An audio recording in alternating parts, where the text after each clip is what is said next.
here's what's gonna happen. Benoit Blanc and I are gonna ask you all some questions, and you're gonna answer them. We're gonna get to the bottom of who killed Monsignor Wicks and why. And then... It's definitely better than the second one. Not that that's difficult to do.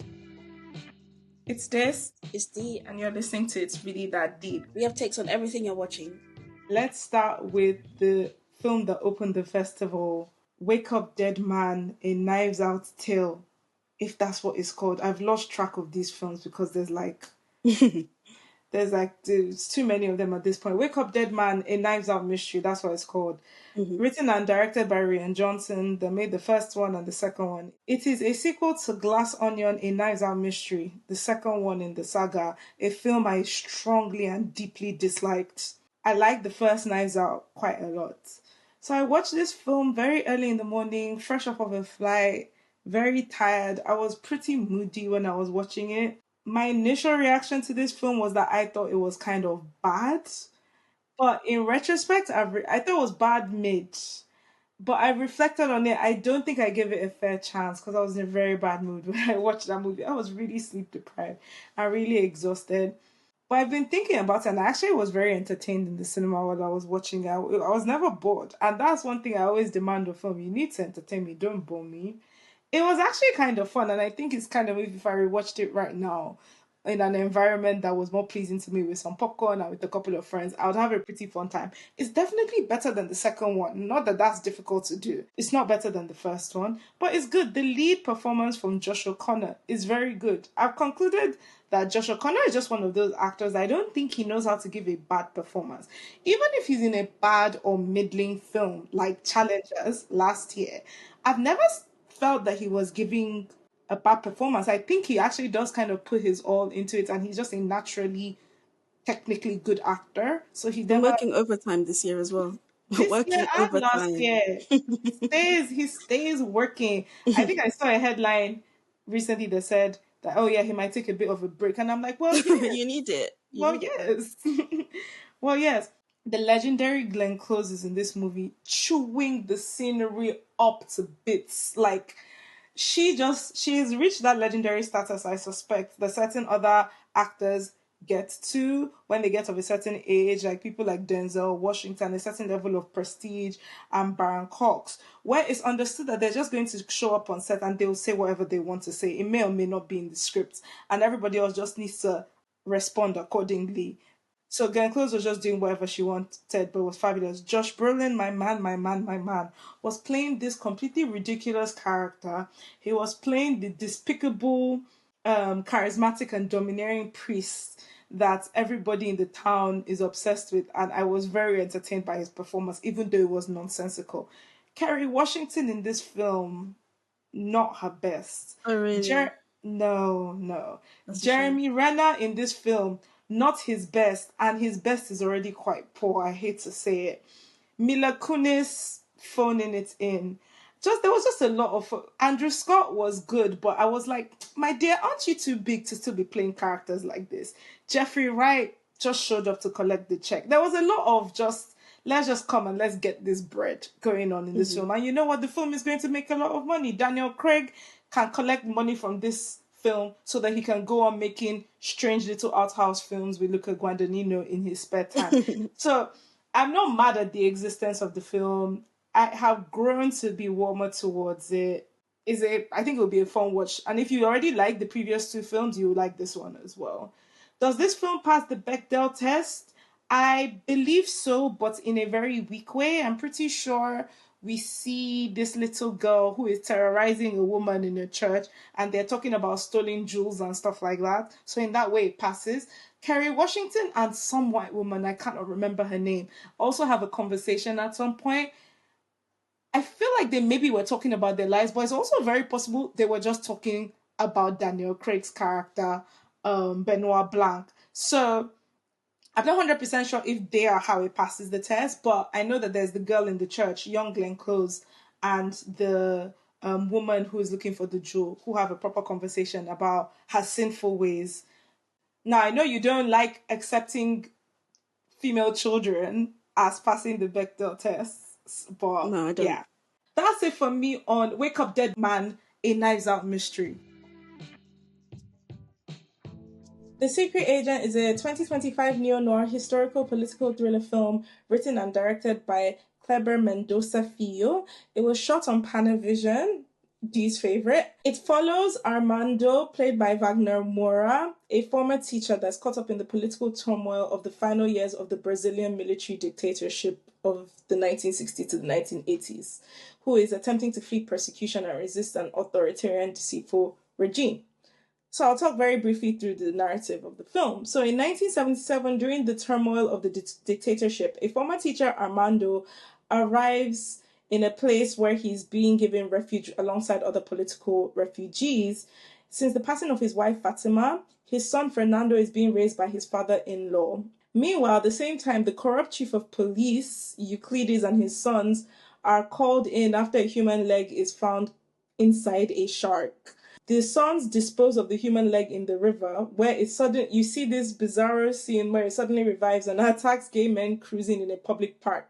The story, which is presumably a newspaper cover-up for the corruption going on, creates a public frenzy. Meanwhile, these hitmen have been hired by a former company president to kill Armando, who he has a vendetta with. The leader of the political resistance movement that Armando belongs to instructs him to flee the country because of all this imminent danger of all his various enemies, basically, and the dictatorship. Then some of those enemies hire a gunman to find him and kill him. Anticipating that he's going to need to escape, he says goodbye to all the other refugees, and then a shootout happens, but we don't see him die. Then at the end of the movie, in the present day, you see a history student researching the resistance network through old archives, and then she finds out that Armando was assassinated. Traveling back to where he was when all this happened, she meets with Fernando, his son, who is now a middle-aged doctor, also played by Wagner Moura, who agrees to be interviewed. Discussing the past and the murder, he says he doesn't have a single memory of his father or his own childhood during the time. That's the end of the film. D, was The Secret Agent good, bad, or mid? I'm afraid The Secret Agent was mid. And the reason why is because it meanders for too long. I literally said here that the movie starts 1 hour, 40 minutes in. There were some unique circumstances around how I watched this film. So I watched it via screener and I ran out of time. I ran out of time maybe hour and 30 minutes in. And I was only interested for the last 20 minutes of that. You know, if it wasn't for that, I probably wouldn't have requested an extension. Having said that, once you get past that hour and 10, it does become very thrilling. And, you know, I enjoyed seeing the chase down in the last 30 or 40 minutes or so. I always love watching, you know, Brazilian movies and seeing how diverse the country is. There's a lot of themes here with this movie as well, which I did enjoy. But I think there were too many characters and it meandered for just a bit too long for me. What do you think about The Secret Agent? Good, bad, or mid? Mid. Far too long. Yeah. Far too long. I think this might have been the longest film that I watched at LFF. Way too long. This movie could have done exactly what it was trying to do in 83, 82 minutes max. Way too long. The reason I don't consider it bad, even though I had a very, very, very serious problem with caring about the story it was telling because of that length, was because I think it looks beautiful. Mm-hmm. It is gorgeous. It looks like one battle after another, but more gorgeous to me. Exactly. It's so pretty. Just like with My Father's Shadow, all these like films that are being shot, actually Begonia as well, all these films being shot on Panavision and 16mm and 35mm, they're really out here doing the pretty shot on film thing. And it looks lovely. The period setting makes the different locations in South and Northeastern Brazil look really cool. Yeah. And I like how he uses language and flair and color, even if I wasn't even understanding the nuances of what was going on with language, but I know there were important points being made there with regionality of accents. But unfortunately, way too long for me to actually care about what they were talking about. You get to a point and I'm just like, I'm sorry, I've tapped out. Let's get into the themes. First up, we have military. What do you think about how this film manages the depiction of the regime and military abuses? Unfortunately, it's standing up against My Father's Shadow this year, which in my opinion shows the very on the ground, one-on-one perspective of a dictatorial military regime in the global south in the past in a lot more personable and, to me, even aesthetically interesting way. So because I'm comparing it to that, unfortunately, I wasn't that moved. I didn't really even understand what they were trying to say, apart from the generic idea of what a military dictatorship is. I didn't actually really understand the detail of what they were telling me specifically was happening in Brazil at that specific time. Yeah, so I had a very similar experience to you. When I was watching it, I immediately saw parallels with My Father's Shadow in the sense that the film covers a father-son relationship ultimately and military abuses and how that affects the father-son relationship. They both kind of handle a brutal regime, but they don't center on it, which is fine. I do think that neither movie really gave me enough meat to understand what was going on with the regime. For example, if I think about Testament of Anne Lee, which is another historical movie, or it references like historical events, after that movie, I spent days digging into who is this person and what happened. This movie didn't really give me enough to do that. Like, I wouldn't even know where to start, really. And maybe it's just one of those films where they expect you to either have some degree of knowledge coming in, or they expect you to go and do your research.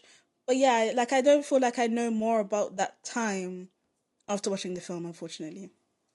I think this is one of those things where the circumstances through which I watch it does affect me. And in another time, maybe I would have had the time to really sit down and research Kleber, Mendonça, Filho's other work, including his previous movies. Because from my understanding, he does have a bit of a visual and storytelling language. And for the people that know, they know. And when you get it, you get it. So if you go into the film already understanding that, you pick up the points he's trying to make a bit better. But I didn't have any of that context.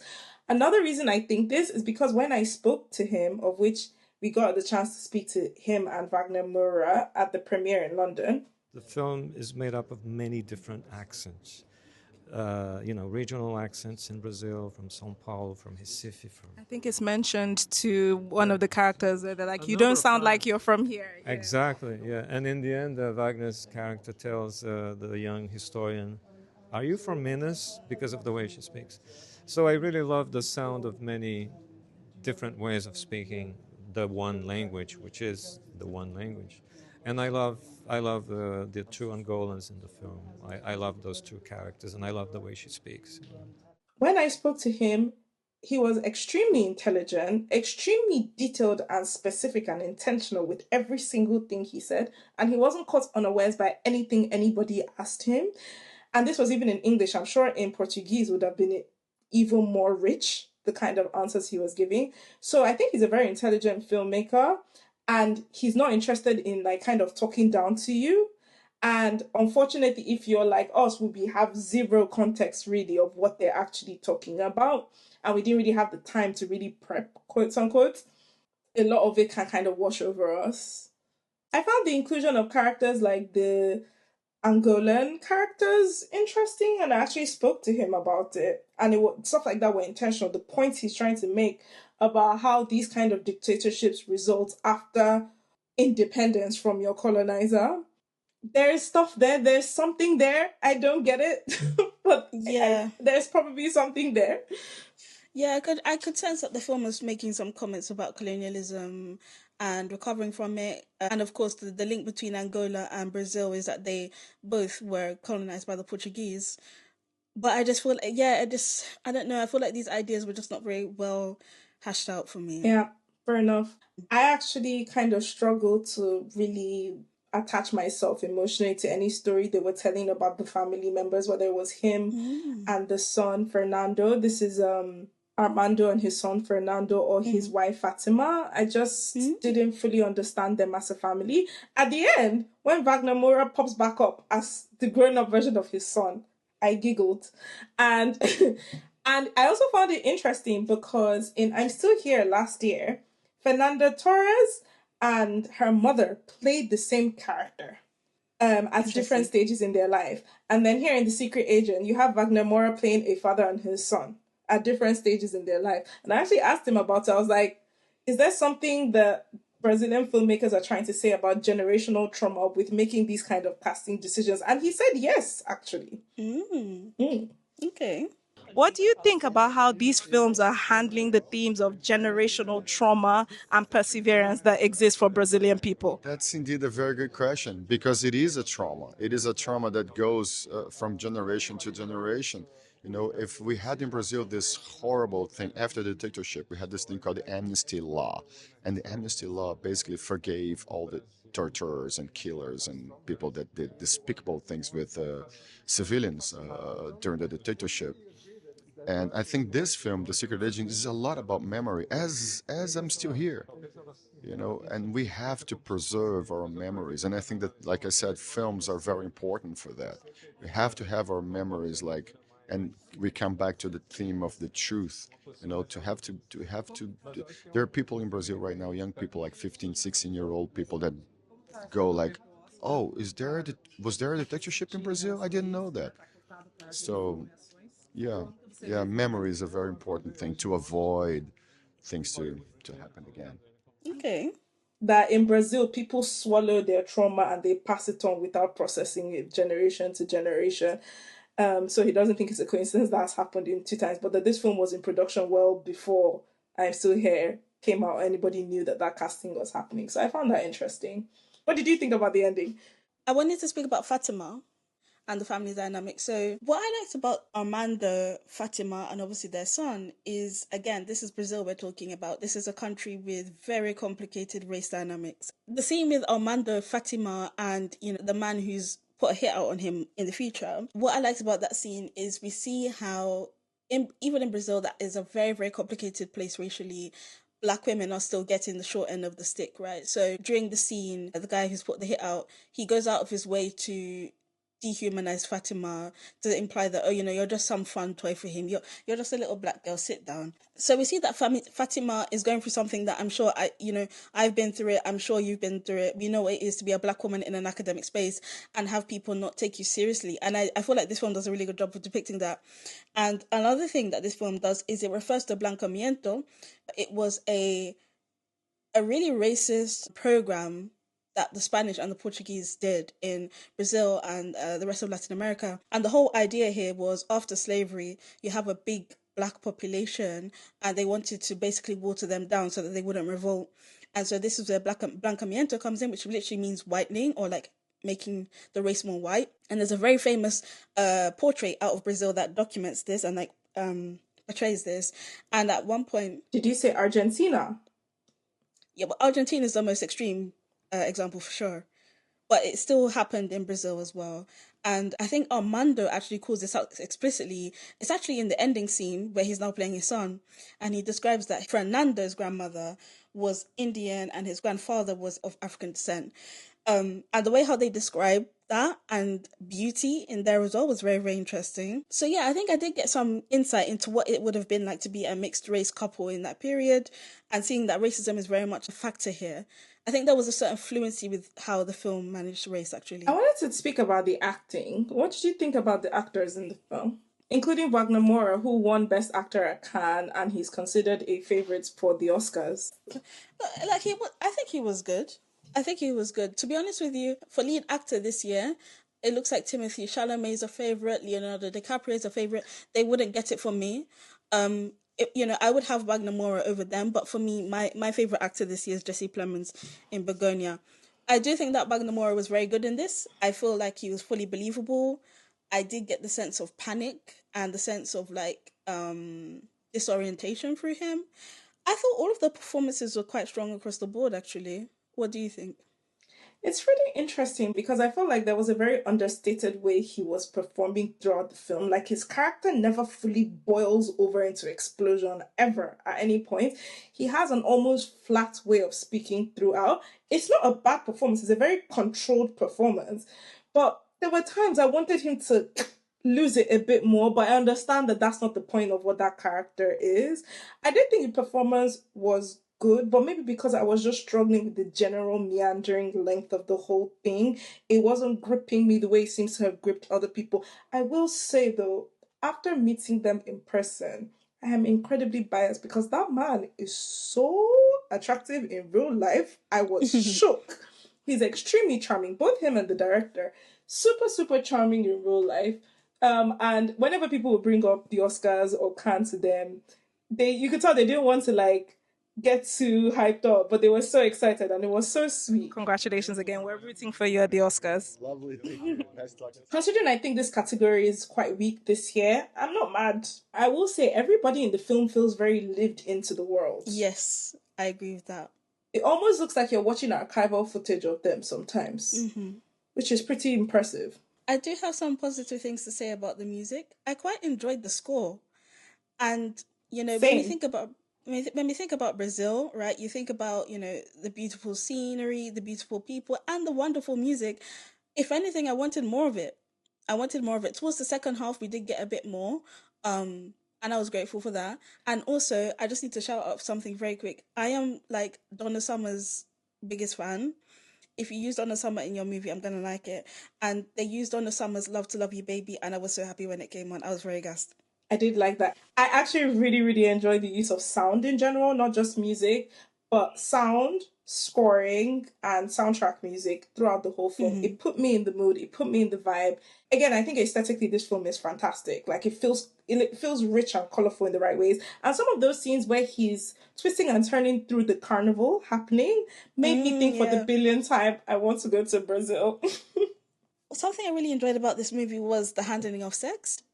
I like the way how sex is not, like, sex happens and you just move on. And there's something that's very unique compared to so many American films, and especially British films, because British people don't really like to, you know, quite prudish. If we lived in a world that didn't have such weirdness when it comes to sex, that would be how sex appears in a film. Like, it just happens. You're not zooming in on women. You're not doing any weird stuff. It just happens and you move on. Now, another movie that I think really handled sex very well during the London Film Festival was Pillion. Now, Pillion is far more explicit, but I appreciated it because it actually communicates something about the dynamic between the two. Admittedly, in this film, the sex has nothing to do with the dynamic between the two, but there was something about the way how it was depicted in such a, like, innocuous, like, it's just something that happens and you move on with your life. I really enjoyed it. I felt like I didn't really understand much about that female character. I saw there's a moment where Elsa, who leads the resistance, she's kind of I think trying to set them up, and then later on we see them hooking up, and like you said, like, we move on. I wasn't outraged by it, but I was like, I don't really understand what this character is. I wasn't up in arms about it. I was just like, oh, okay. But don't forget the other sex scene, which is that crazy leg dream sequence. I don't know what it was. And again, it wasn't like fetishistic. Like, I didn't feel like we are supposed to ogle at them. It was just like, what the hell's going on here? And then we move on. Okay. It's supposed to be to satirize the kind of ludicrous things that the regime would come up with to cover up the criminal things that they were up to. So it's supposed to be bizarre way, like, what? What did you think about the use of, like, the masquerade figures from the carnival that were following him around? So I actually have that in my notes. I don't know what they were supposed to be. Like, do you know what those characters are? All I kept on thinking is they look straight out of Cross River in modern day Nigeria. They looked very, very West African to me, which makes sense, of course, Brazil. They probably are. Yeah. I would imagine that they represent this idea of, like, him being haunted by what he has lost or what he feels is ominously coming to him, but I can't really give you any more specific interpretation of it than that. I'm sure there are other people who are more culturally aware that would be. Des, how would you rate The Secret Agent out of 10? I would give it a 5.5. It looks gorgeous. It looks really, really beautiful. In terms of its finishing, one of my favorite films from the festival. I struggled with his running time. It's too long for me. I thought Wagner Moura was good, charming. I enjoyed him playing two different characters. I'm sure there's a lot of cultural context cues that I'm missing in this film, and I wish I had understood them more. I would give The Secret Agent 5 out of 10. I think the last 40 minutes or so were really strong for me. So I was literally on the edge of my seat towards the end of it. Like, I think they did a really good job of using tension, and also the soundtrack and the score in general really picks up at that point. So that all helped for me. I thought the performances were strong across the board. It's shot very well. It's very beautiful. And especially when the score kicks in, I really feel like I'm in the middle of Recife in Brazil. And I really did appreciate that. The film is too meandering for me in the first hour, though. And that is a big part of the reason why I can't give a higher rating here. I also feel like Potentially it's my fault. I don't know. I don't have enough context to understand a lot of the storyline in this film. You know, when I get time, I guess I'll do some reading on it, but I don't think that the film helped me to understand necessarily what was going on politically at the time. But I do think that the film handles race very well. I like the storyline with Fatima and Armando, and also the handling of intergenerational trauma. Here's a little more from my conversation with Kleber, Mendonça, Filho, and Wagner Moura. It's the second time that I use Panavision lenses. The first time was with Bacurau 7 years ago. And I love those pieces of glass. They have a history. We shot with the E series, which is late 60s, early 70s. They have a very specific look, which is actually quite different from the modern look. The modern lenses are, to my taste, too sharp and too perfect. Isabel Asuza, who plays Teresa, she makes a comment about how she's insistent she's not going to enter a plane with the Portuguese flag. And and I was just kind of thinking about, how are you thinking about the Portuguese-speaking diaspora in general? Because, of course, the film is set in Brazil, but that character is included as an Angolan as you were making the film. And what kind of point of view were you trying to represent with that kind of character? It all begins with Teresa Vitoria, who was a good friend of my mother's, and I have childhood memories of Teresa Vitoria, but she was from Mozambique, and I wrote the character as someone from Mozambique, Teresa Vitoria. But then when Isabel Zua came into the film, and she's the daughter of Angolans, I changed the character for Angolans. So I know you've said recently that democracy is doing great right now in Brazil, and in your way you see that as connected to the recent success with arts and film in Brazil. I really, this is a very personal opinion. Maybe some people don't agree with me, but I think that every sort of art is political. I think everything is political. I think that it's like maybe some comedies that you don't really think is just for entertainment or for fun. The time that they make you change something inside yourself in your spirit, it's political in my opinion.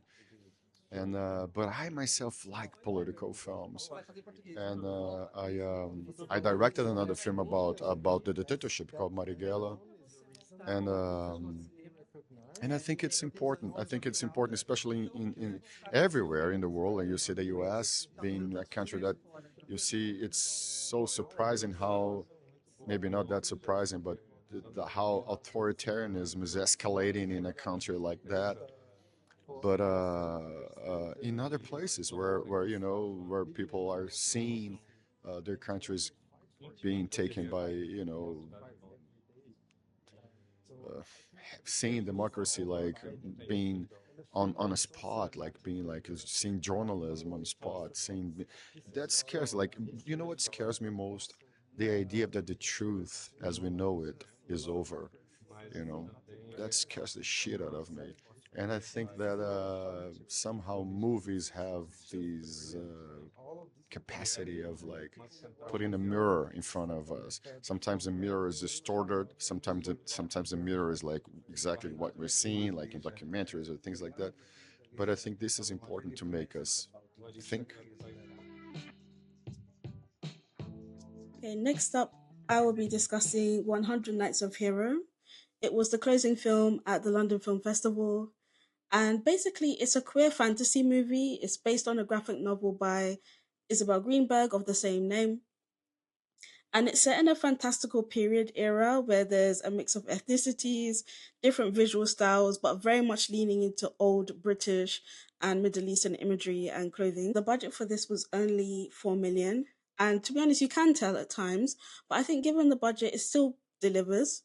So in terms of what happens, first we meet Cherry, and she's the ideal kind of patriarchy princess. She's very petite, she's docile, she's talented, she doesn't rock the boat.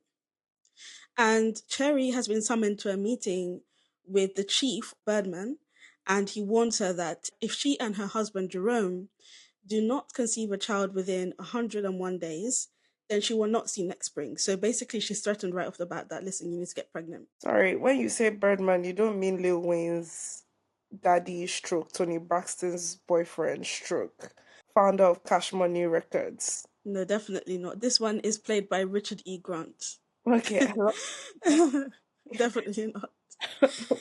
After that, we meet Cherry's servant, who is called Hero. And the film lets us know right off the bat that Cherry and Hero, they are slightly more than friends, but it doesn't go into more detail than that in the beginning. And so after this scene where Cherry's been threatened, basically, we then cut to her and Jerome walking in his lovely mansion towards their bedroom.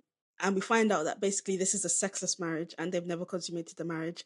And poor Cherry's now being threatened with death if she doesn't have a baby. So after that, we then meet Jerome's friend called Manfred, who's played by Nicholas Galitzine. Wait, he's in this movie? Yeah, he's in this movie. Why did nobody tell me? He's very important in this movie, but he's very grotesque. He's grotesque in this movie. He's not showing his beauty in this film. But not only that, his personality is like gross. I hated him. Oh. So Manfred arrives and Jerome and Manfred get drunk. Manfred basically confronts Jerome in a bro-y, jokingly matter, saying, oh, you know, I've heard rumors about you. You're always hanging out with handsome men. Manfred starts making claims about how he can take Cherry from Jerome. And Jerome goes on this rant about how Cherry is virtuous. She would never do anything like that. And it ends in a bet between the two where Jerome says to Manfred that if you can take Cherry from me, i.e. if you can sleep with Cherry within 100 nights, then you get to take everything I have. It's worth pointing out that Manfred at this point is newly divorced. He's broke. He wants to win this bet, right? So Jerome then agrees and decides to go on business with his friends. So he decides to leave the house and Cherry for 100 nights and leaves his friend Manfred in there with her. We then go on this journey over 100 nights, which is very kind of whimsical and silly, and I shouldn't have liked it, but I did. And we see Manfred become increasingly aggressive and egregious with Cherry and trying to make her sleep with him. But Cherry is so committed to Jerome in the beginning, and she's like, I'm just waiting for him to come home. What we also see during this period is Hero. Every time when Manfred tries to make a move, she distracts him with a story. And the stories are quite important to this film. They almost function as a film within a film. And the story is about sisters, one of whom is played by Charli XCX. My girl. This sounds like a very serious film from everything you're saying. Serious? I wouldn't quite say serious, but so the whole point of the sisters is that they are storytellers and they're very much analogous to witches. They have powers that the patriarchal society around them doesn't want them to have, and long story short, they get punished and sentenced to death, right? That's important because we'll come back to that.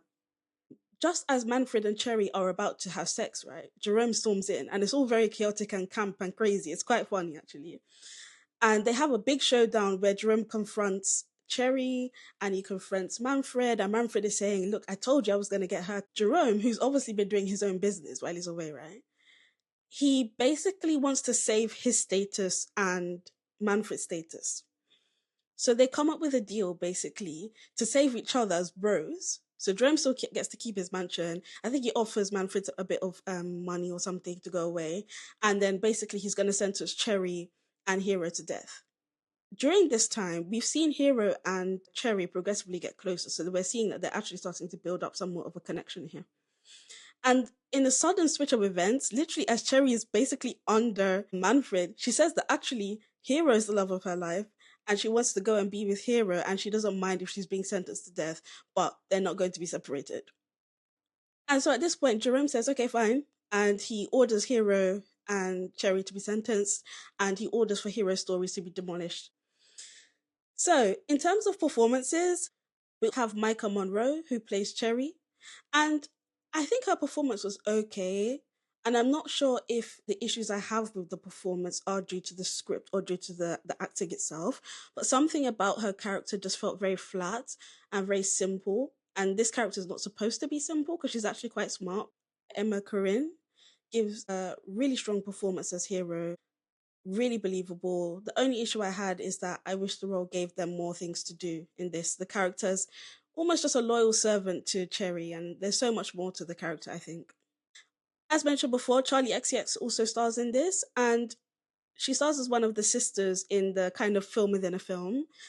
And her acting wasn't bad. The only issue I had is that it was very theatrical at times, but that does fit in with the movie, so I don't think she did a bad job overall.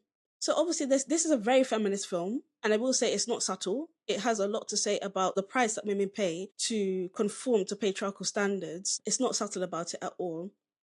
I did like some commentary about queerness and also the price that queer people pay because of heteronormativity, and that monologue we get from Jerome, played by Amir El Masri. It really gets into the crux of the issue, which is that Jerome has been forced to behave a certain way, and this is the reason why he's causing chaos and passing his trauma down to other people. So I did find that interesting. The big issue I have with this movie is that I wasn't invested enough in the queer storyline, and they didn't give me enough to hold on to there. I didn't understand why Hero loves Cherry so much. I don't know, it's very paper thin for me. One big thing I didn't like about this movie is that, again, it's very fantastical. It's, there's people of different ethnicities everywhere, and it felt like everybody else except Black people got to enjoy very unique and fresh perspectives and fresh roles. But the one Black female character literally plays a stereotype in that she's supposed to be like the all-knowing storytelling woman on the fireside. Magical Negro. She's a magical Negro. It is what it is. She's a magical Negro, and she's played by Claire Perkins, a Black British icon. And look, she does a good job, but it just really bugged me because it wasn't necessary. And that's about it, really. It's a queer feminist fairy tale. It's about storytelling and survival and love as resistance. It explores the double standards of gender and sexuality and the price that queer people and women have to pay in order to conform to patriarchal and heteronormative standards. It's very much about the punishment of women under patriarchy. I did enjoy it overall. I would give it a 6 out of 10. However, there's a lot of unsubtle writing. I didn't like the portrayal of Black women in this movie, or at least that one Black female character. And I didn't enjoy the unbalanced love story. But it's still a decent watch overall. Do you think this will be like an award contender kind of film? No, not at all. I don't think any of the performances were that strong. I will say though, if there was some sort of award for good set design with a small budget, I would give it to this film. I think there's just a bit too much competition for any sort of set design awards. Yeah, it's a cute movie to watch. And so you have stuff like Frankenstein and Hamlet as well. I love fantasy period production designs where it's like fairy tale stories. I love them so much. I love The Lobster. I loved The Favourite for the same reasons. I'm actually really looking forward to watching it. Thanks for going deep with us. Like us on YouTube, Spotify, or wherever you're streaming this from. Thanks for listening. We'll speak to you next time.